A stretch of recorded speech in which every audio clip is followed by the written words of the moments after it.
What's going on, guys? Good morning. Welcome back to United View. Hope everyone is doing very well. And today we're going to be talking about my favorite subject, transfers, and also my real favorite subject, that is goalkeepers. Yes, goalkeepers. The man or woman in the women's football, you understand what I mean?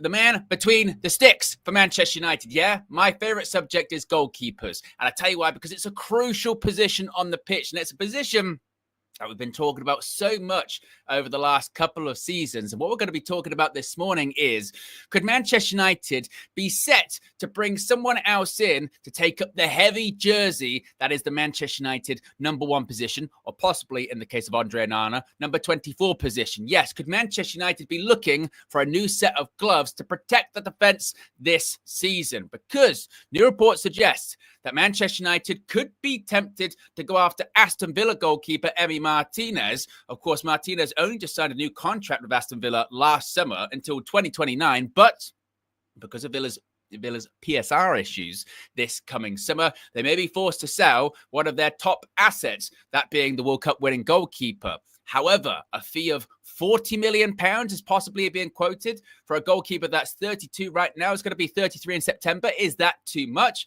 Are there other options out there that are better value for money? Are there other options out there that are younger and can grow into the position over a longer period of time? However, one of our greatest ever goalkeepers was Edwin van der Sar. We signed him when he was in his mid to late 30s. We signed him for only £2 million, and he was our number 1 for about 5 years. And he set all kinds of records, clean sheet records, world records at the time, and won a litany of titles and championships that came with it. So is age just a number when it comes to a goalkeeper? We're going to be talking about all of it this morning. Welcome to the Transfer View. Hope everyone is doing very well. Be sure to smash a like on the like button. Be sure to subscribe. I can see people in the chat. There's Doctor. The doctor's in there. Says, morning, Owen. Good morning. Olamide says solo. Yes, it's a solo view. Soloing. It's a soloing view this morning. Javid says, good morning. Soloing and UV fam. Yes. Makisha's crucial. Yes, it's a crucial position. Bitcoin says, why is Owen yelling? Because I'm excited. It's the transfer view. We're in the summer transfer window. We're talking about my favorite position, that my favorite position being a goalkeeper. Not like that. Get your mind out the gutter. It's early in the morning. This is a family-friendly show. This is a morning show. People are having their breakfast in some parts of the world. Yeah, so we're not doing that. So we're talking about goalkeepers this morning, a position close to my heart. Again, stop it now. Get your mind out the gutter. Yeah, be sure to smash a like on the like button. We've already got 500 people through the door. We're less than 20 likes to go until 100 likes. So if you haven't already, click the like button. Be sure to subscribe as we get closer and closer to 200K. Reminder, you'll see it in just a second on the sidebar, yeah? The reason why I say we can get to 200K soon is because what's coming up very soon, and I say soon, about a month's time, right there. You can see it in the sidebar. Coming soon, UV Tour 2025. Yes, Flex and KG will be stateside. Yeah, they'll be in the US of A. They'll be following Manchester United. Actually, not only just following Manchester United in the US of A, they'll also be following them in Sweden as well for the entirety of the preseason tour, as well as that match at Old Trafford against Fiorentina, the return of David De Gea, and they will all be sponsored by Oxford Natural by Gowan Life. So you know how it goes when it comes to UV and preseason and tour. It's something that in our short existence we've become known for, and this year's going to be no different. And hopefully we're going to have a couple of signings playing in front of Flex and KG when they follow the team this pre-season, indeed. So, yes, we've got plenty to talk about. Click the like button and be sure to subscribe. Should we get into this Martinez chatter? Should we get into this goalkeeping discussion and debate? Shall we? I think we should. Let's talk about Martinez and links to the Aston Villa goalkeeper. Now, this comes from Ben Jacobs, who's really, again, I'll get into this. This is why I'm a bit, I'm not totally convinced by this just yet. But Ben Jacobs is really the only one that's been really consistently going with this. I haven't seen a lot of chatter from other journalists just yet. But he is saying that Martinez has made it clear that he is interested in signing for Manchester United, and Aston Villa have refused to rule this out. It could take close to £40 million to sign him. United, though, have not made a final call on replacing Andre Onana. And I guess that's the critical thing when it comes to the future of Andre Onana at Manchester United, because one day it looks like he's on the way out. You know, you hear these interviews that he did recently where he was asked about his future at Man United, and it's, well, I don't know, we'll see. And that's just kind of his attitude, isn't it? That's kind of his attitude as part of life. He's relaxed, he'll see. Flex has mentioned this quite a lot in the past, hasn't he? Where you do get the impression if Andre Onana was told, you know, we're going in a different direction and we'd like to move you on this summer, I don't think he'd be the type that maybe other players would be at Manchester United, where it's, I'll dig my heels in the sand, I don't care, I'm going to fight for my place. I think Onana would just be like, okay, I'll go somewhere else. It's cool. I mean, he obviously rates himself, still says, I can't be so terrible. I was the best goalkeeper in the world 2 years ago, right? In Champions League finals. So yeah, I'm fine. I'll go elsewhere. So I don't think it would be a case of that. But what does it come down to? It comes down to finances. It comes down to finances, and it comes down to what can we actually do? What do we think is feasible to do this summer? Have we got our work cut out for us just to get another 10 and a striker and maybe a midfielder through the door? Is that going to be too much? We know we've got the money to get Matheus Cunha, tick, done. We know we've got the money to get Brian Mbeumo, loading. Yes, there's a few wobbles there and a few bit of nerves, a little bit jittery, but that one over the last few days, certainly it's like, no, the Spurs thing isn't a real thing. It's fine. It's going to happen. It's just going to take a while. So near enough tick. But then after that, as David Ornstein said yesterday afternoon, then you're looking into sales. And historically, we haven't sold very well. Now we're looking to move on Marcus Rashford. We're looking to move on Jadon Sancho. We're looking to move on Alejandro Garnacho. We're looking to move on Antony. And then you get into other names that could go if the opportunity does arise. Is Andre Onana in that camp? He should be. He should be. I mean, I don't know how many more times I need to say it on shows like this. He's not good enough. He's not good enough. And it's not to be disrespectful or anything like that, but this is where I'm like, just get a goalkeeper. I don't care if it's Emi Martinez or not. I don't care if it's someone that we've never heard of before and is playing mid-table in Liga or Serie A or in, you know, La Liga, wherever across Europe, you know, that we go, I'll tell you what, I've barely heard of him. Because he'll be better than what we've got. Last season, this kind of summed it up, didn't it? This summed it up for us last season. And I include myself in this for a period of time, tried to sort of convince ourselves that Altay Bayındır could be the Manchester United number one, legitimately. And why were we convincing ourselves that? Why was I trying to convince myself that? Because he made some saves against Arsenal. We haven't seen that in years. we haven't seen that since Onana's been at the club. Be at the clubs. We were like, Bayındır, bring him in, play him. Play him. Why? Because he can save some shots. Is he really good enough to be the Manchester United goal? Of course not. Of course. I mean, Tom Heaton, this week, there was a story a couple of days ago coming from Romano. I think he was the one to break the story that Tom Heaton's been given a new contract, or he's going to be extending for another year. And once again, we're going, put him in. Better than what we've got. And I don't want to be doing we're Man United. We're Man United. But surely there has to be another goalkeeper out there. Surely there has to be another goalkeeper out there that we can get, even if we don't have money. Surely there could be a free agent. Surely there could be a loan. Surely there could be a light 5 million goalkeeper to get.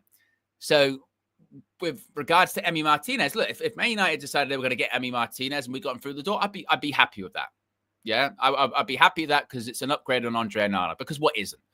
Would I have reservations about that deal in general? I would. £40 million for a goalkeeper that's nearly 33. That's a bit much. You know, you're seeing players, you know, top players in their sort of mid-20s going for 40 million, you know, 40, 50 million. I'd be like, you know, and that's the sort of price point that we're looking for players at this point. So 40 million for a goalkeeper. Goalkeepers generally are less expensive than outfield players, particularly goalkeepers that are in their 30s. That's a bit much for me. And if Aston Villa were like, well, it's only happening if it's 40 million, then I'd say look elsewhere, because this is the point I've been making so much recently. You will be able to find a goalkeeper somewhere in the world for like 10 million, 15 million. Like even look at some of the goalkeepers, right, that have been sold. I look at Kelleher that went to Brentford. What fee was that? Again, about 18 million. I think it was 18 million pounds. He's a good goalkeeper, Kelleher. I mean, he needed to leave Liverpool because he was too good to be a number 2. He's a good goalkeeper. Flecken, he went to Leverkusen, hasn't he? What was that fee? That fee was about 10 million euros. So that's about what, 8 million quid, something like that. I'm not saying that these are like world-beaten keepers or anything of that nature. But if we signed either of them, we wouldn't have been able to sign Kelly from Liverpool. But you get my point. If they're worth like 8 million, 15 million, you can go get a goalkeeper for 10, 15, even half of that out there. And it'll be an upgrade from what we've got. It will. Screw this playing out from the back bullshit. Screw this distribution, because even that's been a falsehood with Andre Onana. Onana's comfortable with the ball at his feet, as in if a defender's facing his own goal, he doesn't worry about passing it back to the goalkeeper, which was a genuine concern, I suppose, when De Gea was in the net, because you're like, well, I don't know what he's going to do with it. So I guess positive and that. But the whole long distance distribution, it's a falsehood. It's falsehood. It was just the same as De Gea, really. Go long. A lot of the time doesn't go towards the player. Sometimes goes out for a throw. It's just a kick up the pitch. And then when it comes to, obviously, the reflexes and the shot stopping, it just isn't there. It just isn't there. So spare me. Just get a goalkeeper through the door. It doesn't have to be Emi Martinez. And obviously that's the story today. But that one, 40 million pounds. He's got a deal until 2029. Yes, you could try and take advantage from the PSR issues. I get that. But there are other options. I mean, even look at Jan Sommer. And I know the last time we were raving about a goalkeeper playing for Inter Milan in the Champions League final, it cost us a lot of money. And here we are. But even look at Jan Sommer. When he moved to Inter Milan, he was sold for 6.75 million euros. It's like less than like 5 million quid for Jan Sommer. He's a good goalkeeper. And as far as Jan Sommer, his age, he's 36. And that was in the summer of 23. So that's 2 years ago. So he was 34. So he was a similar age to Emi Martinez at the time. Cost like 5 million quid. 5. Versus Emi Martinez for 40 million pounds. No. No. And this is also when we have to, this is the argument I was making Friday with KG on the Trinity, is that we do have to get out of this situation that we find ourselves in a lot, where most clubs, when we're in negotiations, they see us coming.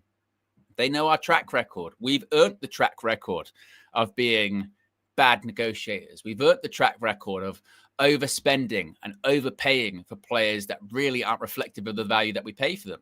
So in this case, this is why I'm not really on the Martinez deal. If Villa were like, oh, well, 40 million pounds, you can help us out with PSR, man, I go, no, we'll go find someone else. But that also doesn't mean we just give up and we don't get a goalkeeper. But KG mentioned it several months before the season ended, and at the time people kind of scoffed at him, but he was absolutely spot on. Absolutely spot on. The goalkeeper for me is a priority position this summer. It has to be. As much as obviously, look, I think you would prioritize it as striker 10, maybe then goalkeeper, maybe. I'd even be hesitant to put the goalkeeper up a notch, to be honest, in that list. It's quite clear, isn't it, that we need goals.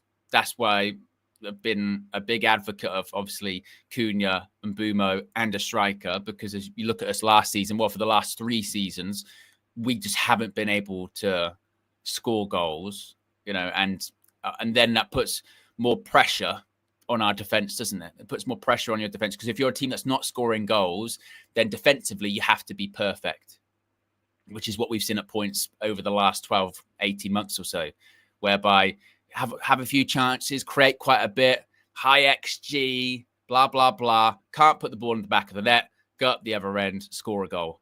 How many times have we seen that? We had 15 shots and 5 on target. They had 1 and they were 1-0 up. Because from a defensive point of view, you've got to be perfect. Whereas if you're a team that's scoring goals, suddenly that defense and that goalkeeper that ain't that great, you can kind of bail them out a little bit more. But if you want to win titles and if you want to be a real proper team, you're going to need a goalkeeper and you're going to need a good defense. And it's just what we can't, and especially with the team as fragile as they are mentally, what you can't have is your goalkeeper just throwing the ball in the back of the net. You can't. And this has always been the thing with Onana. I know people will point to the mistakes, of playing out from the back, and they'll go, see another Onana mistake. Those ones, I don't really care that much about, which might seem a bit of a strange thing to say. You should care about all the mistakes. When you're playing out from the back and a wayward pass, or you go to pass it short to a defender and a striker intercepts it, that happens to the best of goalkeepers. You've seen Alisson make that mistake, and for me, he's the best, if not one of the best. You've seen Donnarumma, who I've been a big advocate for even last season when people were saying, he's not even that good, and then he was brilliant for PSG in the Champions League. You see the best goalkeepers, Courtois, you see them make that mistake, because with the demands of modern football from a goalkeeper, they have to play out from the back, and it's a risky game. It can happen. So I don't have a problem with those mistakes. The ones that have always worried me with Andre Onana is the basic fundamental goalkeeping errors. And by that, I mean, it's a P-roller, it's going to the corner, it goes through his hands, or it goes through his legs, or the one against Forest at Old Trafford. I always circle back to that one because I remember doing the match view solo. And I remember people in the chat trying to sort of excuse that it wasn't Onana's fault because Bruno had given the ball away or something like that. And you go, okay, yeah, there's an element of blame on Bruno there, but bloody hell, they had it's in the middle of the goal. Morgan Gibbs-White came out after the game and said, I couldn't believe it went in. It was in the middle of the goal. And Onana just sort of fell over. It's those mistakes, or the one against Bayern Munich, same thing. One against Man City, FA Cup final, same thing. It's those ones, or it's the parrying it out, go straight into a dangerous area, and it's a tap-in. There's no excuse for that. And Andre Onana at this point, how old is he? 28, 29, I think it is. Andre Onana is 29 years old. That's not going to get any better. It's not. From a goalkeeping perspective now, he's set in his ways. It is. He's not going to get any better in that regard. He's not going to suddenly overnight just become this amazing shot stopper, great reflexes. That isn't it. That's always going to be the case. We talk about sample size, right? We've seen a 2-season sample size of Andre Onana. He is good for, how many would you say a season? 5 or 6? 5 or 6 high-profile mistakes. And when I say mistakes, I mean clangers. It goes, through his hands, goes into the back of the net. At least 5 or 6 big mistakes per season, minimum. And that doesn't even factor in the ones we go, well, it's not a mistake, but he could do better. That's not even factoring in those ones, because I feel like every time a goal goes in at this point, you go, a better keeper saves it. But at this point, I'm not expecting him to save it. Remember, I used to say this quite a lot about Alejandro Garnacho. When he's through on goal, mentally at this point, I don't expect him to score. So when he does, I'm surprised. It's the same thing with Onana. If there's a shot and he saves it, I immediately assume, well, that must be a really good save for Andre Onana, because I'm not used to him saving it. And then you watch it back and you go, oh, no, that's actually half-decent goalkeepers should save that. And when a goal goes in, I don't even get angry necessarily at Onana anymore because I don't expect him to save it. So it's a priority position. Emi Martinez, will that one happen? Like I said before, I just feel like, I felt Ben Jacobs has mentioned this a lot. I don't know if it's just one of those sort of circumstance ones where he left the pitch in tears and that felt like a goodbye and there were links, but at this stage, I would still probably be surprised if United pulled off that deal, because I think the focus is just going to be moving players on to bring in a striker. And then I suppose if there's money left over, that's where, if we do get a goalkeeper, I think it'll be at the end of the window. And there are options out there. Not Martinez, not 40 million, because we can't afford that. But there's goalkeepers out there for like 10 million. Goalkeepers, even like 15, I would say is a push. I'd be like, well, do we need to spend that? There have been rumours about Bayern Deer maybe going back to Turkey. You've got a book value of like 6 or 7 million. Go find someone. Because this is where Vavao, I'm looking at you. Jason Wilcox, I'm looking at you. All that scouting network. Go find someone. Like I mentioned, even if they're mid-table fodder in whatever league across Europe, they're better than what we've got at the moment. They are. And even if it's a situation where it's only for a season, it's just for a season until next season, and we get a loan, it's better than what we've got. Genuinely. But all of the talk about, I wouldn't have Ramsdale long term. If Southampton went, we'll give you Ramsdale on loan, right? No obligation, but a loan. I'd be like, well, for a season, all right, I'll have that for a season just to move that on. But even that, I'd be like, what other options are there? There are other options out there for not a lot of money. So for me, I don't see a reason why they can't get at least one new goalkeeper in. One. Even if it's like, well, Onana stays and it's just to rival him and it's just to push each other, not a problem. Not a problem. At least that's something. We need someone new between the sticks next season. And hopefully we get it. Whether or not we will, we'll see. Whether or not we will, we'll see. We've got over 1,000 people watching. Where we're currently at in terms of likes. We're halfway to 500 likes, which is fantastic for a solo in show. So if you haven't already, click the like button. A reminder, because people thought there wasn't one this week, last night there was a Flex and KG show. You can see it right there. It's out now.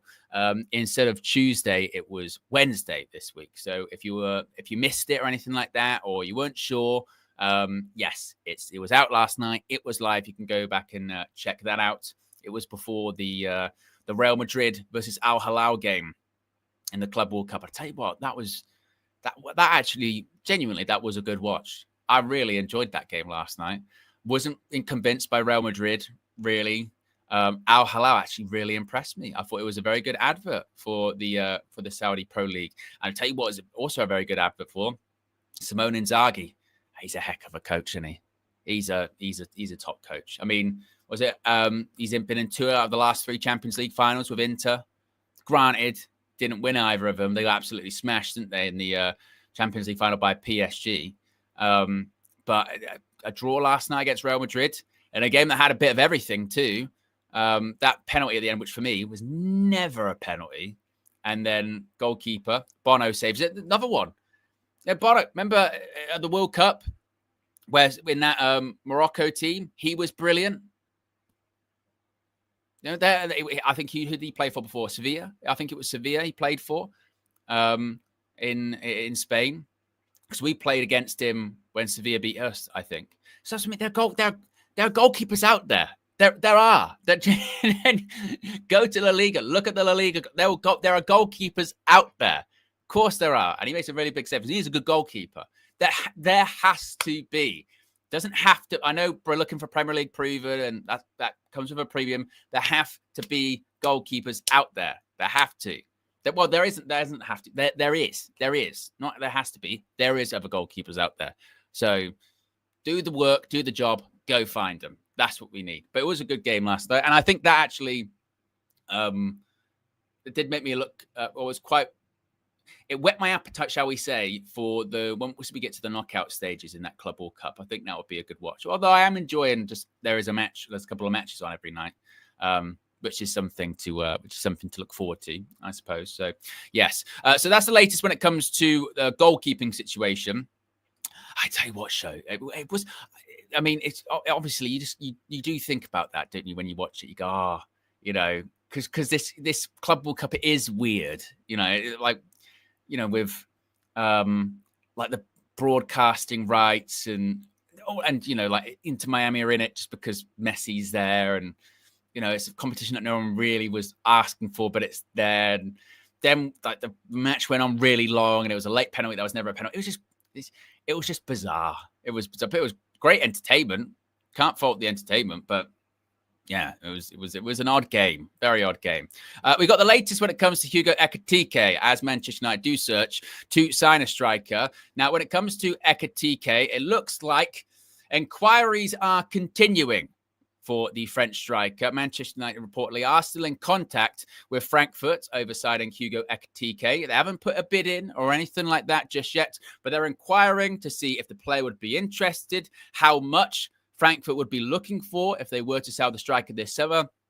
And interestingly, according to new reports, the suggestion is that all of the English clubs that are interested in signing Ekitike this summer, which there are several, the likes of Chelsea, the likes of Manchester United, the likes of Arsenal, Liverpool, etc., have all been linked to signing him. The implication is, according to this new reporting, that these English clubs actually feel confident it would cost less than the reported 100 million euro figure to sign Ekitike for a move to the Premier League. And if that's the case, should then Manchester United be interested? Of course, that 100 million euro price tag has put a lot of teams off and a lot of Manchester United fans off, certainly, knowing that we can't spend too much on one player, and particularly a young striker. We've done project strikers in the past, and what we need right now is guaranteed goals. We need someone that's in their prime, and we also need someone that isn't going to cost an arm and a leg to purchase this summer. So Ekitike, young, still somewhat unproven, has he even played for his country yet? I don't think he has. 100 million euros and other strikers that have come from Frankfurt in the past, there's a lot of concern there. But if he was less than that, if he was, say, 50, if he was, say, something around that kind of price range, then would we be interested? Let me know what you think about that one. Again, the reporting here comes from David Ornstein, who says that Manchester United have made inquiries about Hugo Ekitike, but they are just understanding the conditions of a deal. This does not mean they will try and sign him. They're just sort of just we're in the feeling out phase here. They're just checking, just checking in. To see how much it would cost to sign him. Reportedly, there is optimism among English clubs, as I mentioned, that a deal could be struck for less than the quoted £85 million fee, which is 100 million euros. To my response, that would be good. Good, because whoever pays £85 million for Hugo Ekitike needs to have their head checked. Not because he might not go on to be a fantastic player, not because he doesn't have potential, but if they're willing to take that risk, it's just that, a massive risk. And as we've seen over the last however many years with Manchester United, we don't do risk very well. We take risks on players. We overspend on players, particularly young players. Then 2 or 3 years later, we go, that was a mistake. And then we go, all right, should we get rid of them? Well, we can't. Why can't we get rid of them? Well, the wages are too big, and because it's Manchester United, they don't want to leave, and everyone's looking at us going, why would we buy him? Why would we buy him? You're the idiots to spend that amount of money. So, yeah, for 85 million quid, 100 million euros, absolutely not. And for those that have been worried about this one, I know that people have been a bit concerned going, because there maybe feels like there is a sort of a lack of availability for strikers on the market right now. And Gyökeres is giving priority to Arsenal, but Romano's been very quick to double down on that. Have you noticed? By almost like Gyökeres' representatives have reached out to people like Romano to say, we didn't turn him down. We didn't turn down United. We were just instructed to give priority to Arsenal, but we never said no. We never said no, because then very soon after you hear that Arsenal are looking like they're closing in on Benjamin Šeško. Some reports in Germany saying they'd agreed to deal with the player. Other reports in Germany saying, no, they haven't, but they're getting closer. A reported fee of 80 to 100 million euros for him. Even that's on the high end of things. So, well, yeah, absolutely is on the high end of things. So, with that happening, like it feels like there's only a few options out there. It's like Gyökeres, Osimhen, Ekitike, and Šeško, but people are starting to sort of pair off into where they're going. But Ekitike, it's not to say like he's not got talent, and he might not. He could be a good signing for us, but just not at that price point. So I am a bit curious as to just where this one is going, because you keep hearing these reports about there are inquiries and people are reaching out, and they are having talks. I just feel like if that number was quoted to Manchester United at this point, how much would it cost? Imagine these conversations, because that's what David Ornstein's saying there. It's just on conversations to see how much it would cost. If they're reaching out, they're going, we would be interested in signing Ekitike this summer. How much would it cost? And if Frankfurt go, well, 100 million euros, then go, like the thing in Fever, when you go, thank you very much, and then you just leave the room. That's surely that's what it would be. I mean, it's not even, there's no negotiating position there because the gap's so big. Would have to be talking for a long time to bridge that gap, and we don't really even want to come close anywhere in the vicinity of 100 million euros for Ekitike. So no, it's just not going to happen. So, but this is Manchester United. We are talking about who have done this in the past, as recently as, like with Antony, when reportedly we could have got him at the beginning of the transfer window for between 40 or 50 million. And we're like, oh no, that's too expensive. And then because we don't have the best window, we don't have the best summer, we don't have the best start to the season, we don't get Frankie de Jong and blah, blah, blah. We then panic and go, all right, Ajax, we'll give you what you want. We'll give you that money. And they go, well, no, we've sold the players we were planning on selling this summer. What's the Van der Sar quotes? We wanted to see if we could push them, basically push them more like a violent shove and a punch to the face and a kick while they're down right in the balls. And it's not a push, to 100 million euro for Antony. And you go back at the time on this very channel, remember, big up to Ajax, Papi Bento and Juan. They were on I think it was an episode of The Full View at the time, and they were very open, going, can't believe you spent 100 million euros on him. He's good, but he's not 100 million euros good. I can't believe you've done that. So I understand the sort of trepidation or worry from United fans, because we do have a past of doing this, that it could be a situation where it gets closer to the end of the window and then we panic and we're like, we need a striker, or we go through pre-season, we're not scoring goals, or we start the season and we're struggling to score goals. Okay, we'll give Frankfurt what they want, Ekitike, and that's what we'll do. That's what we'll do. So I think there's right to be a little bit concerned about that. I just think it would go very much against how Ineos have operated so far in the transfer market at United. Their price point's always been between 30 and sort of high 50s million pounds. It's about it, well, even sort of mid 50s. That's sort of the price point for most of the players. So I think, would they be willing to go over that a little bit? Yeah, for the right player, I think, for instance, like a Gyökeres, if it was like, okay, 65 million pounds, okay, with the Cunha one, that was his release clause, 62. Yeah, okay, that's fair. Pay it over 3 years. Brian Mbeumo, mid-20s, Premier League proven, similar price to Cunha. Okay, that's fair, but nothing like 100 million euro. That just seems so far from what United would be doing. So I just, if that is legitimately their price, then I don't see that happening. Am I concerned about United signing a striker this summer? I am. Well, let me know in the chat. Are you? I'll be honest, and maybe this is a bit too early for the concerns. It's still June. Window's been reopened again for 4 days. Still a lot of time to go. The thing that does just concern me a little bit is already that narrative is being put out there that, wow, Cunha or Mbeumo could be a striker, or actually maybe Xerxes the striker and Cunha and Mbeumo. There's this kind of pressure's put on them to score goals and not necessarily Xerxes, and do the false nine thing. And the fact that that's already starting to sort of be floated does just worry me. Like, maybe there is already that conversation of, well, maybe that might be a bit difficult. Yeah. But then I suppose, look, the moment we can, let's say we move on Garnacho, 50 million quid, then I'll go, well, there's surely there's money then to get something done. Surely there is. Then if you can sell Antony, the Antony plus Garnacho, that's enough to get a striker. Surely that is. Striker and a cheap goalkeeper, you would think. Particularly with Garnacho being pure profit, homegrown, you can spend 2-3 times that amount.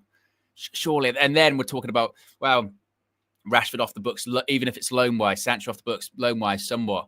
Surely there would have to be enough there. But, as we said earlier on, you've got to get them out the door first. That's what you've got to do. And as we've seen in the past, it's easier said than done. I did bring this up at the beginning of the show. Ellen's been a member for a month, and it's supposed to put the nice little sun emoji there in the members chat. Big up to Ellen. Big up to all of the members as well. I can see the members and the mods in the chat. I can see your badges. Some of the badges there. Javid's there. Kenny Fan TV is in there. Ridwan, Shahil, some of our mods. Lil Yo-Yo, member Animod. In the chat. Yo-Yo is always involved in the morning show. So big up Court Star. Can see he's a member with his gold badge there in the chat. So big up to all of the members. If you do wish to become one, links in the video description below. You can click the join button as well, or you can scan the QR code when it appears on the sidebar. Speaking of the sidebar, UV Clips, Aminor, one of our members, King HD, one of our members. There you go. UV Clips. I mentioned this. I can't remember. It might have been Monday, and this is what I love about UV Clips. I think it was on the red carpet. I mentioned Monday about KG. He described himself. What was the phrase he used? Was it matured? He was a mature fan. That's what he said. He was a mature fan, and no one really picked up on it at the time, apart from me. And I went, KG, did you say you're mature? Mature. It's the same guy who get distracted by just reading the chat, or whatever. And I said, you was the same guy that after the Ronaldo return match, he said we were going to win the league and the Champions League, and his condom hat was like here on his head. And what I love about UV Clips, and this is why you've got to subscribe, just a simple offhand comment like that on the red carpet, they found it. UV Clip, that's the knowledge you get of UV Clips. Maybe we should watch it together, just because I'm conscious there's obviously a lot of new subs here. This was the very early days of United View. We would have been around what? So that was first season. We're only like a couple of months old at that point. We have to be only a couple months old. Yeah. So some of you might not. Here we go.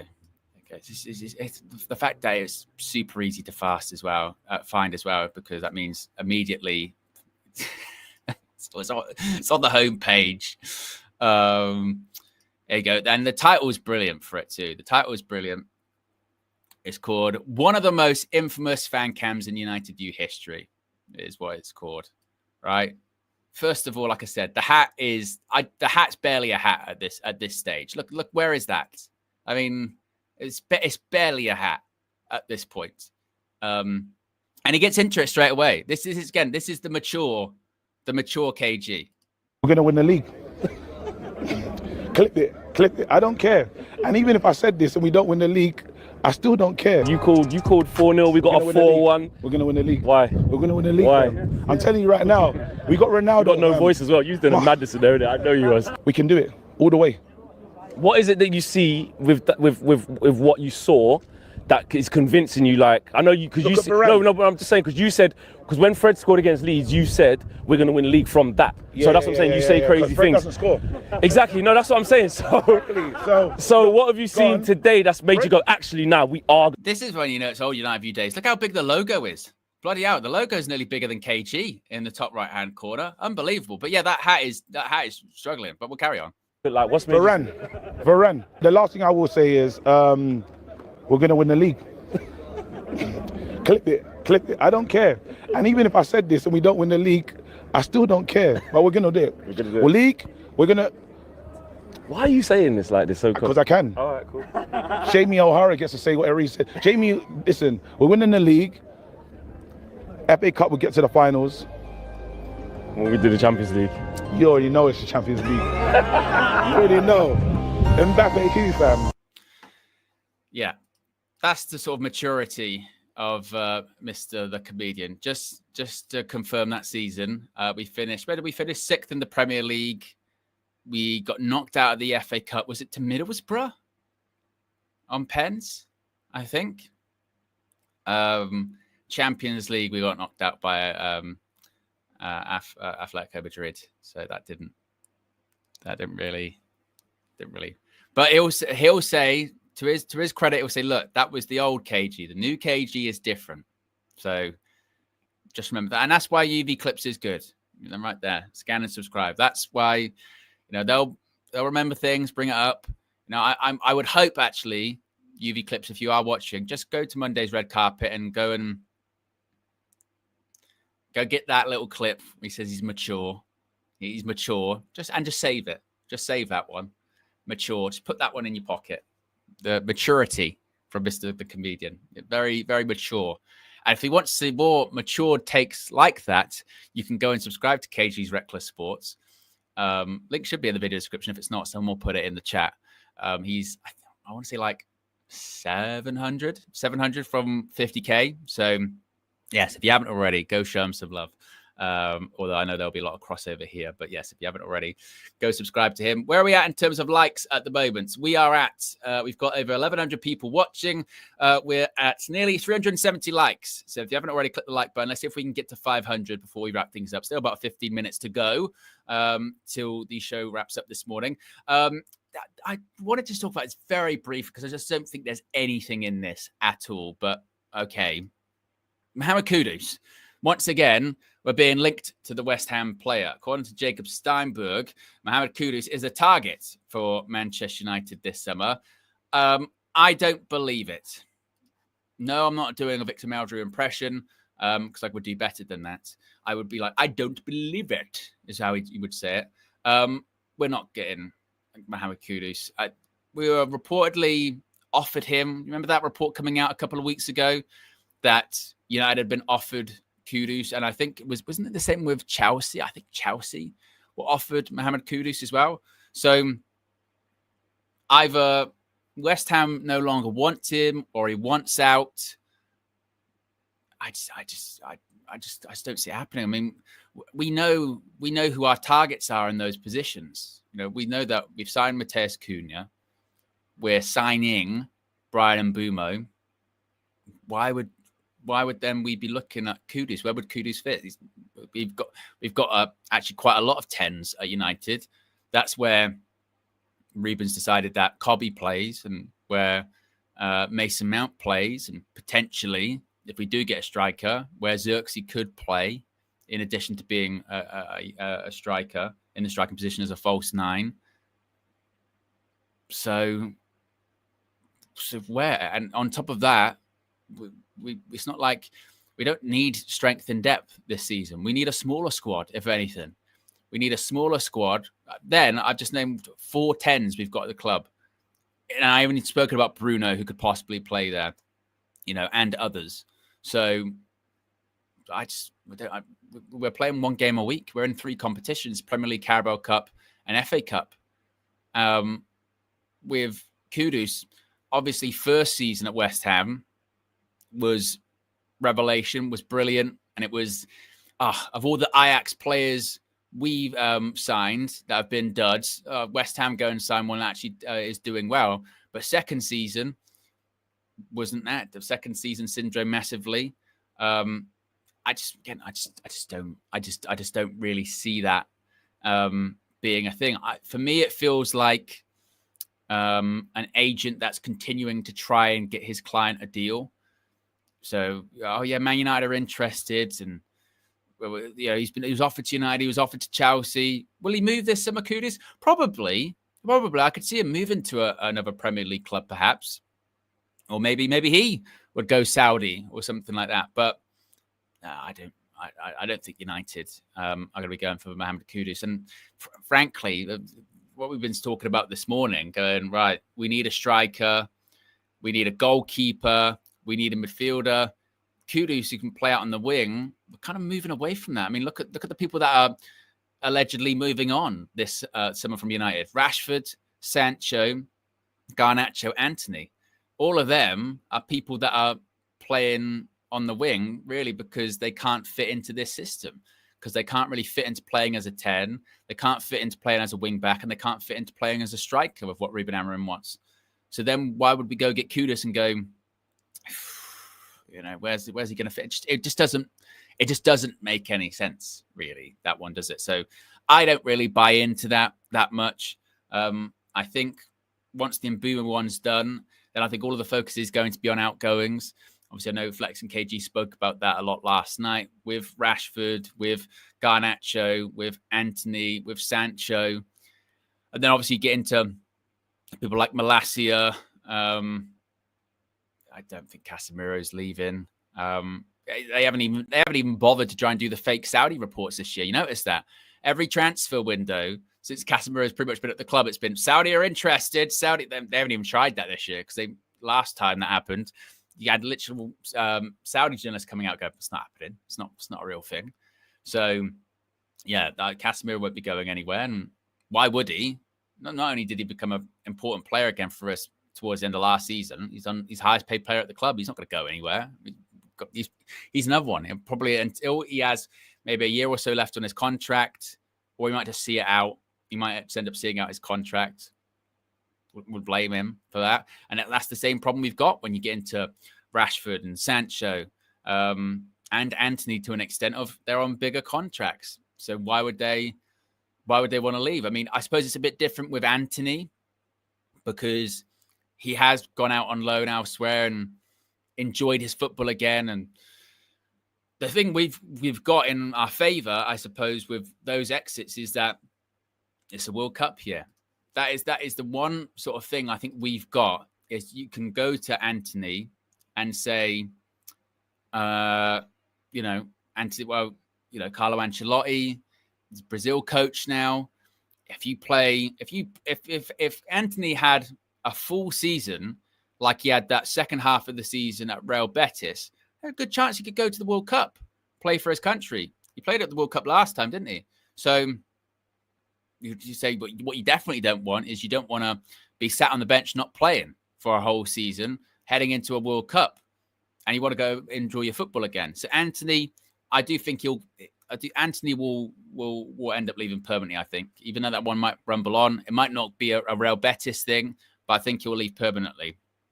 Sancho, I think it's going to be a loan. And I know then we get into, hasn't he got a year left on his contract? Or was it a year plus one? He said he doesn't want to take a wage cut. That's why he didn't go to the Chelsea one. Chelsea did actually want to keep him, but then sins of the past, we're dealing with the wage that we put him on and the wage that he's used to. I'd be stunned if anyone would be willing to pay that wasn't a Saudi side and he didn't want to go to Saudi previously. Has that changed now? Maybe if a Saudi team does well at the Club World Cup and suddenly it's actually not that bad and you can go to a big team. Maybe that's something that happens. Or maybe he wants to stay in Europe and he wants to go back to Dortmund. Dortmund can't afford his wages. That's why we split him with them last time. And we didn't get a huge loan fee. We got a bit more because they got to the Champions League final. To go to Italy. But again, can they afford him, his wages? So I think that's going to be a loan. I think that's going to be a loan. And maybe they have an obligation, no get out of jail free cards this time with it. But then how can you do an obligation you've got a year? I don't know. I just think that's going to end up being a loan. The Rashford one too. It's just gone really quiet, hasn't it? Really, really quiet with Rashford of where he could potentially be going. And I think that's because all of the only reports with Rashford said that he wanted to go to Barcelona. Well, this morning, I don't know if you guys saw this morning, Fabrizio Romano is saying that Nico Williams and Barca have agreed personal terms on a 6-year contract. Barca are currently working on financial terms to get a deal done with Athletic Bilbao. Rashford, get the hint. It was there in January. I know you were twerking for that dream move. I want to go to Barca. I want to play for Barca. I want to go to Barca. They might be interested. Not be interested. They're not interested. They've agreed to deal with Nico Williams. They're actively trying to sign him. Unless the thing with Bilbao falls through, which I guess it could, but let's be honest, Barca have been chasing Williams for the best part of 2 seasons. They couldn't do it. They couldn't do it last summer because of financial reasons coming out of the Euros, and Barca basically wanted to have that electric wing combination that was winning the Euros for Spain with Yamal and Williams, and they're good friends. And get Williams into this team, and even Williams I don't think is amazing, to be honest, but. All right, you keep your star players happy. So if I'm Rashford, I'm looking at this going, well, unless that falls apart, which I think Barca, they'll find a way. And also, you get the message going, wait a minute, I was full on Don Robbie, actually, wouldn't you? You'd be like, hold on, wait a minute. The reason I've not gone to Barcelona is because you keep telling me you don't have the money. Oh, you don't have the money. We don't have the money. They don't have the. Oh, they don't. We would Rashi, but we just don't have the money. Like we don't. Your salary. Oh, I'll take a pay cut. Yeah, but just wait with the money. We just wouldn't be able to. No, I'll pay for anything.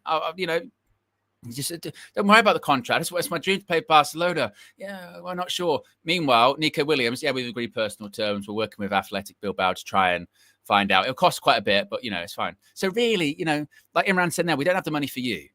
We do for Williams. So if I'm Rashford, I'm going drop that dream. If I'm people surrounding Rashford, drop that dream of playing for Barca. You are not going to play for Barcelona. You went on loan to Aston Villa in a hope of sort of delaying things to the summer so you could get a move to Barca. It's not happening. So now where are you going? Now what are you going to do? Because Ruben Amorim's made it pretty clear his opinions on you. You left you out the squad for like months just to get to the January window, and then you went out on loan. So I'm not sure. I'm not sure. I mean, players going to Italy, maybe, but then would he be willing to drop his wage demands like he was for Barcelona? Like MWK360 says, there was reports about Rafael Leao possibly leaving, going to a Saudi team, and maybe if he plays for AC Milan, he might get. I don't know. But I suppose the positive thing maybe could be if Barca do the Williams deal, then it's not even like, oh, it's a loan because he's waiting for Barca. There's nothing to wait for anymore. So you might as well pursue a permanent deal and sort of forget that whole, but my dream is to play for, forget it. Let's live in reality here. So maybe that might actually work in our favor, that Barca are acting quite early, because if they didn't and it sort of was delayed and they still were sort of weighing it up and umming and ahhing, then maybe there could have been a thing where Rashford, there's still hope. But there isn't hope now. So no Star Wars episode 4 settings. It's not a new hope. There is no hope. So find another move. But as of right now, I still think it might end up being a loan. Maybe to somewhere like Italy. We shall see. Garnacho, even though James was kind of alluding to this on Monday, that there maybe was a bit of concern with some people within United that Garnacho, because he only wants a Premier League move and he might be asking for big money. Even though he's not on big money at United, he's on like £50,000 a week. So at any Premier League club, they might like bump him up to like maybe 100, but it wouldn't be huge. But would they be willing to pay 50, 55, 60 million for Garnacho? I don't know. But if this was the other way around, again, this is where United have to get a bit more brutal in the market. If we were going after a Premier League player that was, how old is he? 20, something like that, who had played over 100 games in the Premier League for their team, had won trophies and scored in major finals, they would be charging us like close to 100. Well, they practically are. Look at Ekitike. He's in the Bundesliga. He's a striker. They're going, 100 million euros, 80 million quid. So, yeah, we should be charging a good price for him, because this is when it gets back into, I know United fans, shit, doesn't matter. But still, should be charging at least somewhat of a premium, because, again, he's played in the Premier League. He's played in the Premier League, scored goals. But that's when you get into the reports about Amorim, you better pray you can find a club next season, and laughing in the press conference. Maybe that's put us in a difficult position from negotiating, because they know we want to sell and we're going to, need to sell, particularly when it comes to not only moving the player on, but getting money through the door to make other signings too. So, it's got to be a long window, isn't it? It's got to be a long window. So there you go, guys. That's a transfer view for you this morning. Where do we end up in terms of likes? We are about 430, so about 70 away from 500. So if you haven't already, click the like button. Let's see if we can get to 500 likes as we exit. What's on tap for today? Another episode of What the Devil is coming up. And of course, if there's any more breaking news when it comes to transfers, we'll be all over it here. Tomorrow, we'll have another morning show. We'll have the Trinity, a live episode. It's moved to live episodes now on Fridays, 4 p.m. UK time. Lots of people have been really enjoying the live Trinities, getting involved in that. So we'll have another live episode of the Trinity tomorrow at 4 p.m. And of course, as I mentioned, anything else that happens in between, we'll be all over it here at UV. So if you haven't already, click the like button, be sure to subscribe, and I'll speak to you again very soon. I'm out of here. Peace.